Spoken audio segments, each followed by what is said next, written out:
Good afternoon. In this video for ChemPro 10, you will learn how to simulate your model, view the data on the screen, and export to Excel. First, we'll get started by looking at the example we have on the screen. This example has already been set up to where all of your data is entered for your nodes and pipes. Additionally, all of your physical properties have been entered into the model. For this model, we are using water, acetone, acetyl oxide, and diacetone alcohol. Now that your model is completely set up, you are ready to simulate your model. To simulate, simply come down to the bottom left, select your simulate option. You'll see a green progress bar reach 100% when your model is simulated. Notice on the screen that you have displays of flows and pressures. If you would like to display additional information, you can come over to the left-hand side of the screen where you will see additional options to display, such as velocity, pressure drop, and notice as you select the different options, they get updated on the screen. Next, you'll want to know how to export your results. For ChemPro 10, we give you the option to export your results to Excel.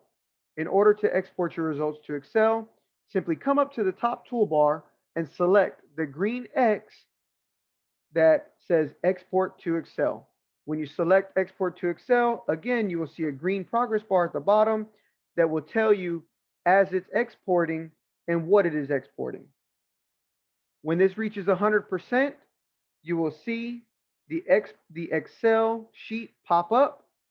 You can go to it and view all the data from your model exported in one place. ChemPro 10 will break down the data by pipes, fittings and valves, nodes, pumps, valves, meters, miscellaneous, and will also put your physical properties into the Excel sheets. Going back to your simulation, if you would like to make changes, you make sure that you go back to design mode found in the bottom left above simulate. You can put in the changes that you would like to make. In this case, we'll make a change to our control valve.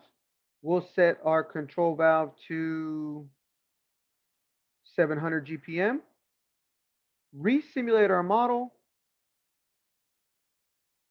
And notice how the values on the screen have now been updated with the new information from our model.